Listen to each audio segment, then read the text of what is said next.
Was good, y'all. With us now being about a quarter of the way through the NBA season, it's starting to get to that point where people are starting to talk about mock trades. You know, this team is hearing offers on this guy and this team's looking to get this. And just a few days ago, the Utah Jazz announced that they are fielding offers for Lauri Markkanen. He is not untouchable anymore. You know, they'll listen to whatever anyone's trying to offer for him. And with Lauri being the type of player that he is and the skill set that he has, you know, the ability to shoot the ball at 7'3", drive to the basket, do all those things, he is a perfect player, in my opinion, to add on to a contender to really bolster up their roster and take them to the next level. So in this video, we're going to be going over 3 different Lauri Markkanen trades for 3 different teams. And, you know, I want to see what you guys think about all of these trades. And then also, maybe you have a team that you think Lauri should go to that I didn't bring up in this video. I also want to hear that. Either way, I'm super excited to see where Lauri's going to end up. And let's get into the first trade. This trade is probably my favorite for Lauri, I'm not gonna lie. It sees him going to the OKC Thunder to play alongside with Shai Gilgeous-Alexander and Chet Holmgren. And in this mock trade, the Thunder are sending back Josh Giddey, Trey Mann, and 4 first-round picks with varying protections.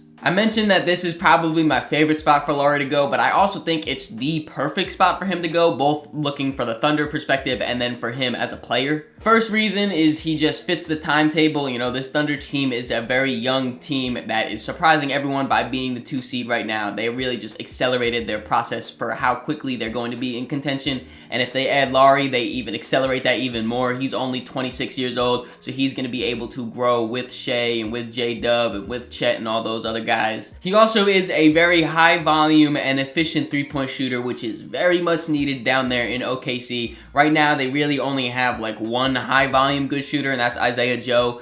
Shout out to Lou Dort. He's also having an incredible season shooting the 3-ball. But besides that, they don't really have a lot of efficient volume shooters. I mentioned Isaiah Joe being their best volume shooter. He's shooting about a little over 5.5 threes per game right now for the Thunder, leading the team. And if Lauri comes over here, right now he's shooting over 8 3-pointers a game. That's a huge difference in there. And not only is he a super efficient and high volume 3-point shooter, but he also likes to get majority of his buckets while playing off the ball. He likes to get a lot of catch and shoot threes. He'll come off pin downs a whole lot too, and either come off the pin down and just shoot the ball right there or attack and go down to the basket as well.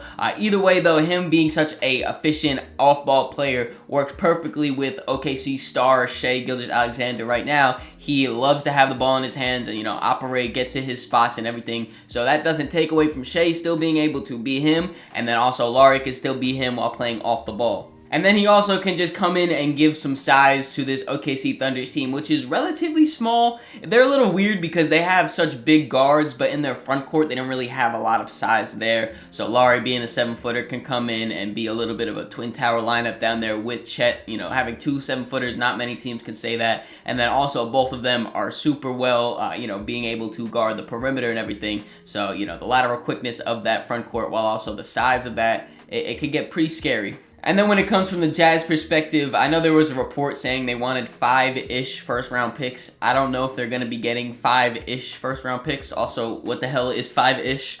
They get pretty damn close with this, though. This deal, they get 4 first-round picks, along with Josh Giddey, who, you know, is not having the best season, and then he has all this stuff going around him with his allegations that's still not fully, you know, done with. So you never really know how Utah would view him as a player or as a prospect, if they would even want him on their team. And then with Trey Mann, he's also kind of a little throw-in right there. I still think Trey Mann can become something in this league, whether that's a backup point guard, a starter, whatever it is. I think he could become something, and right now with OKC, they just have so much talent. He's not even getting PT. So, you know, I would hope he can go to Utah and just kind of get a fresh start there as well. In this next trade, we see Lauri going to the Indiana Pacers, back to the Central Division where it all started for him with the Bulls. And in this package, the Jazz are able to get back Benedict Mathurin, Jalen Smith, and 3 first-round picks. I like Lauri going to Indiana for a lot of the same reasons that I talked about with OKC. First off, he also fits the timetable with this young Indiana Pacers team as well. There's not too many 26-year-olds that are as good as Lauri Markkanen on the trade market right now, so I think it would be a match made in heaven for Indiana. I know some Pacers fans really want them to go out and trade for OG Anunoby, who is another 26-year-old. He brings a little bit more of the defensive side and does, you know, still the catch and shoot shooting like Lauri does. But obviously, you know, Lauri is a lot better than OG Anunoby. He was just an all-star last season. So I do think, you know, player for player, Lauri would be better in Indiana. Fit-wise, I could see you making the argument for OG, but I mean, if they end up with either one of them, I think Indiana is going to be very happy. But in this situation, Indiana just doubles down on their offense and just really wants to make a push for the best offense in NBA history. They also are able to bring in a solidified number 2 option to play alongside with Tyrese Halliburton, and very similar to what I was talking about with him going to OKC and playing along with Shea, with Halliburton being such a ball-dominant guy, but also a pass-first guy. I think Lauri is damn near the perfect player to put alongside him. Just the amount of open threes and lobs and just open shots in general that Lauri's going to be able to get playing alongside a playmaker like Tyrese Halliburton, it's just going to be unstoppable. Also, right now, Indiana doesn't really have a backup power forward. They start Obi Toppin, and then they pretty much have like Aaron Nesmith running their backup forward at most times.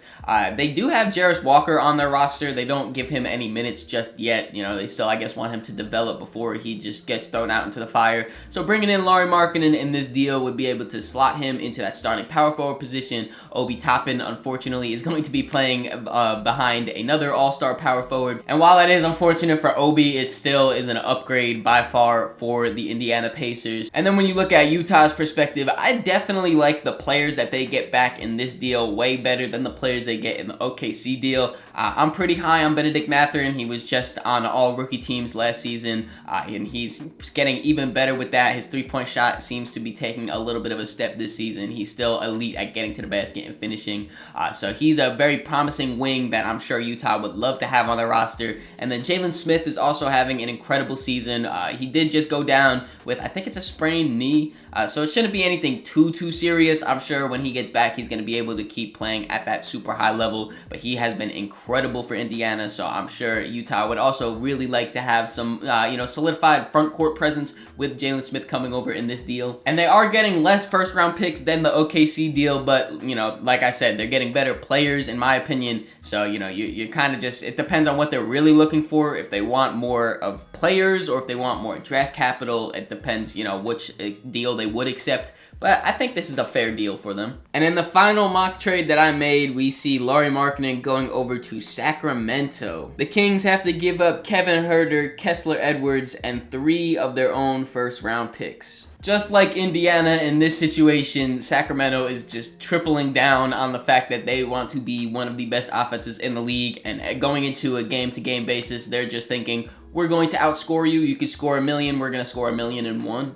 And I know I keep saying this, but that just goes to show how good of an off-ball player Lauri Markkanen is. But he is a perfect fit next to De'Aaron Fox and Domantas Sabonis. If we're being realistic, he's probably a perfect fit on all 30 teams or all, 25 teams that are truly trying to contend. But I'm just thinking about a Sabonis and Lauri Markkanen DHO and how unstoppable that's going to be, because you have to have someone with size guarding Lauri Markkanen and then having them to navigate the screens and everything. It's basically a big-on-big pick-and-roll at that point. Lauri Markkanen, as I mentioned before, he has the ability to just take that ball, come off the screen, pop and shoot right there, or attack that, and then, you got Sabonis rolling down there, it can be really difficult to stop that. And I know the Kings aren't a good defensive team by any means, and they really don't have any good individual defenders on their roster, but this trade would make them a super huge team, at least in their starting lineup, and, length is going to help your defense no matter what. In this scenario, their starting lineup would probably be De'Aaron Fox, Harrison Barnes at the 2 guard, Keegan Murray, Lauri Markkanen, and Sabonis. That is a absolute unit of a starting lineup. And then at that point, you have 3 elite three-point shooters surrounding Sabonis and De'Aaron Fox. The only unfortunate part about this is I do think that this is probably the weakest trade package that Utah gets back out of these 3 mock trades. So I don't know how likely it is for them to, get Lauri over to Sacramento. But just in my mind, while making it, they get Kevin Huerter right there in this trade, and they're going to be able to bring him in, build up his stock, and ship him out like how they've been doing with plenty of their other players. They just did it with Lauri Markkanen right now. They got him in the Donovan Mitchell trade, built him up, and now they're shipping him out. Malik Beasley, they also did it too with a smaller scale. Jared Vanderbilt as well. So this is kind of like the thing that Utah's been trying to do for their whole rebuild, is bring in players, get their stock up, and then ship them out. So Kevin Huerter can easily get into that, that little system right there, and then they can ship them out for even more. Kessler Edwards, he really hasn't done too much in his NBA career just yet, but he still is 23. Utah's not trying to win anything, so he could just go out there, get some minutes, and see if maybe he can blossom into something. And then they also get 3 first-round picks here that are pretty far in the future and pretty loosely protected. So that's kind of where I tried to sweeten the pot a little bit, is by giving them picks super in the future and not really too much protected, so they could maybe get enticed by the picks more than the players.